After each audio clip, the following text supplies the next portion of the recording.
सदन तक जाकर उन्होंने शिक्षा भूमि बनाई, जहां पर बाबा साहब ने शिक्षा ली थी वो तक बनाया। ये बताइए, ये संसद भवन में तैलचित्र नहीं लगवा पाए। 12 सेकंड के क्लिप में सबको दिखाई दिया है। हमने कब विरोध किया, कब नहीं विरोध किया, पूरा देश विरोध कर रहा है। ये सिर्फ विपक्ष की बात नहीं है, आज पूरा देश विरोध कर रहा है। त्रिवेदी जी, पूरा विपक्ष हमलावर है और गृहमंत्री अमित शाह के बयान को बाबा भीमराव अंबेडकर के खिलाफ उनका अपमान बता रहा है। आइए देखते हैं, मजा आएगा। पिक्चर चालू करो बे। गृहमंत्री ने भी तमाम सवालों के जवाब दिए हैं, लेकिन उन आरोपों पर आपका क्या जवाब है? क्योंकि वो अभी भी ये कह रहे हैं कि बार बार उनका नाम लेकर उनका अपमान किया गया। देखिए, विपक्ष हमलावर नहीं है, विपक्ष घबराहट और छटपटाहट का शिकार है। ये बड़ी अच्छी बात कही आप। अब मैं इसमें तथ्य और परिस्थिति दोनों बताता हूं। पहली परिस्थिति, हम भी राज्यसभा में थे और प्रियंका जी भी राज्यसभा में थी। जब अमित शाह जी ने बोला, कितना हल्ला मचाया इन लोगों ने, पूछिए, आपत्ति दर्ज की, वॉकआउट किया? नहीं किया, क्योंकि वहां पर ऑन द स्पॉट इनको लगा, जो पूरा वीडियो अगर आप देखेंगे तो साफ हो जाएगा। फिर बाहर निकलकर एडिटेड वीडियो निकालकर, शायद सोरस इंस्टीट्यूट ऑफ प्रोपेगेंडा से कोई सिग्नल पाकर, तब अगले दिन बवाल किया गया। मैं विनम्रता और चुनौती से कांग्रेस वालों से पूछता हूं, अगर आपको आपत्तिजनक लगा, ऑन द स्पॉट क्यों नहीं बोला? ये बाद में जाके कहां से, और वो भी एडिटेड वीडियो की बात कहां से आई? और दूसरी बात मैं कहना चाहता हूं, कांग्रेस डॉक्टर अंबेडकर के ऊपर बोलेगी। मैं सिर्फ ये याद दिलाना चाहता हूं, डॉक्टर अंबेडकर के बारे में नेहरू जी ने क्या बोला, मैं पार्लियामेंट में बोल चुका हूं, दोबारा कह रहा हूं। 16 जनवरी 1952 एडविना माउंटबेटन को लेटर लिखते हैं नेहरू जी, और ये completes works of Jawaharlal Nehru series 2 volume 17 page number 35 से 37 के बीच में है। लखनऊ से लिखा गया लेटर है, जिसमें वो चुनावों में कांग्रेस की जीत पर खुशी व्यक्त करते हैं। और वो कहते हैं, लाइन है उसमें, कोट कर रहा हूं, कि our success is much beyond was expected in Bombay city and Bombay province. बात तो सही है। पर उसमें खुशी किस बात की? Ambedkar has been dropped out. Ambedkar हार गए हैं, इस बात की खुशी है। और नेहरू जी तो खुद प्रचार करने गए थे, जब अंबेडकर जी के खिलाफ खुद प्रचार करने गए थे, उनका भजन करने गए थे, उनको जिताने के लिए गए थे। अब आइए, उसी में आगे क्या लिखते हैं कि socialist have joined with Ambedkar party, so in that matter they lost their repute.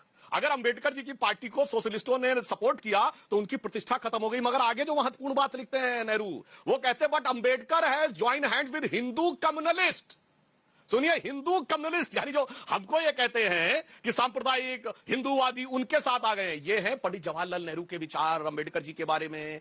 Amit Shah ji clear cut बोल चुके हैं कि पार्लियामेंट से ड्रॉप करने पर क्या किया। और दूसरा मैं कोट करना चाहता हूं, 10 अक्टूबर 1951 जब अंबेडकर जी इस्तीफा देना चाहते थे, ये पब्लिश्ड बाई बाबा साहब की सबसे ऑथेंटिक जो ऑटोबायोग्राफी है, पद्म भूषण जिनको इंदिरा जी की सरकार से मिला, धनंजय कीर, उन्होंने अपनी किताब में पेज नंबर 415 के आसपास लिखा है कि जब वो इस्तीफा देने के लिए खड़े हुए तो सभापति ने कहा कि आप अपना इस्तीफा लिखित में दे दीजिए। तो दो सांसद, वो मिस्टर कामत और कुंजरू ने कहा, क्या अंबेडकर को अपना इस्तीफा नहीं पढ़ने दिया जाएगा? कोट अनकोट बोल रहा हूं। तो उन्होंने कहा, हमें यह चेक करना होगा कि इनके बयान में कोई सरकार के लिए समस्या या बदनामी वाली बात तो नहीं है। तो डॉक्टर अंबेडकर ने कहा, मैं ऐसी तानाशाही के आगे नहीं झुकूंगा, और वो बाहर निकल के गए। बाद उन्होंने अपना लिखित वक्तव्य प्रेस में जारी किया। और सुनिए, यह सरकार के द्वारा भी पब्लिश्ड है।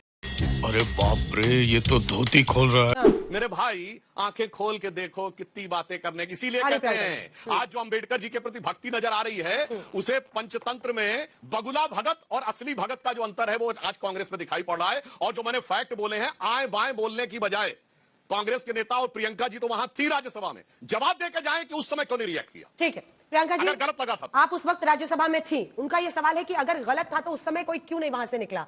बाद में सिर्फ एक हिस्सा चलाकर अपमान का आरोप लगाया जा रहा है। Good question, you are a good question. सबसे पहले तो मैं कहूंगी, आपने सुधांशु जी को टाइम दिया, उन्होंने बात वही रखी जो उन्होंने राज्यसभा में करीब आधा घंटा 45 मिनट कुछ उनका भाषण का समय था, उन्होंने दिया। सिर्फ इन्होंने नहीं दिया, भारतीय जनता पार्टी के सारे ही वक्ताओं ने ये सारी बातें ऑलरेडी सुना चुके हैं। सब चीज हमने सुनी है, सब आरोप सुने, सब प्रत्यारोप सुने, सब सुना। अब आकर फिर से आपके चैनल पे आकर ये बात कर रहे हैं, तो मैं मानती हूं, बस मुझे ये बात बता दें, क्या वो ये कह रहे हैं अमित शाह की हमने एक तो कोई तोड़ मरोड़ की बात नहीं की। उनका जो 1.5 घंटे का भाषण है, उसकी जो समरी है ना, वो उस 12 सेकंड के वीडियो में समझ में आ जाएगी कि भारतीय जनता पार्टी की किस तरीके की सोच है, किस तरीके की मंशा है। अंबेडकर विरोधी ही नहीं, संविधान विरोधी ही नहीं, ये अंबेडकर विरोधी हो गए हैं। इनको विरोध इस बात का है कि कौन ऐसा महामानव आया जिन्होंने दलितों को, पिछड़ों को, वंचित लोगों को के लिए काम किया और उनके लिए संविधान में जगह बनाई, संविधान में उनके लिए रिजर्वेशन का प्रावधान किया, उन लोगों की लड़ाई लड़ी जो सम्मान के लिए वो भूखे थे, जिनको मार्जिनलाइज किया था सोसाइटी ने। इन लोगों को उस बात का दर्द है। अच्छा, हमको सिखा रिया है। दर्द वो 12 सेकंड के क्लिप में सबको दिखाई दिया है। हमने कब विरोध किया, कब नहीं विरोध किया, पूरा देश विरोध कर रहा है। ये सिर्फ विपक्ष की बात नहीं है, आज पूरा देश विरोध कर रहा है और वो सब आकर कह रहे हैं कि ये इस तरीके की भाषा महामानव के लिए हमें स्वीकार्य नहीं है। एक स्वघोषित महामानव है जो अभी के चैनल पे शायद किसी और चैनल पे कहा था, मुझे तो लगता है मैं बायोलॉजिकल ही नहीं हूं। और एक वो महामानव है जिन्होंने गरीबी से जूझकर अपनी पढ़ाई पूरी कर उन्होंने जनता के लिए लड़ाई की, उन लोगों उस वर्ग के लिए लड़ाई की जिनकी आवाज भी नहीं थी, और इसीलिए उनको महामानव कहा जाता है। और उन्होंने जो शब्द का इस्तेमाल किया कि अगर उनके नाम की बजाय ओ फैशनेबल हो गया, हाँ ये फैशन है, हाँ बिल्कुल फैशनेबल है। अंबेडकर जी का हर मंच से हम नाम लेंगे क्योंकि ये सिर्फ फैशन नहीं है, ये हमारा कमिटमेंट है कि जो उनकी सोच थी, जो उनके विचार थे, जो संविधान के माध्यम से हमने देखे, उसको पूरा करने का हम मानते हैं कि वो हमारी जिम्मेदारी है। ये संविधान विरोधी तो थे ही, पर अब समझ में आया इनको संविधान का क्यों विरोध है। विरोध वही है कि 400 सीट से हमें ज्यादा दो, हम संविधान बदलेंगे, हम रिजर्वेशन मिटाएंगे। वही 12 सेकंड के क्लिप में सब कुछ समझ में आ गया क्या इनकी मंशा है। सार 12 सेकंड में है। सुधांशु जी एक छोटा सा जवाब दीजिए, फिर मैं सुखदेव जी के। वो कह रहे हैं सार 12 सेकंड में ही था, इसीलिए वही वीडियो बस एक ही लाइन में देखिए 12 सेकंड से 10 सेकंड आगे जाके देख लें, और जो आपके करोड़ों दर्शक देख रहे हैं, जो मैंने बोला विद फैक्ट्स एंड फिगर्स बोला, जो प्रियंका जी ने बोला केवल राजनीतिक बयान दिया। मैं प्रियंका जी को याद दिला दूं, 2 उपलब्धियां तो आपकी सरकार के समय में थी, वो भी आप नहीं बता पाई। साहब नरेंद्र मोदी जी ने पंच तीर्थ बनाए।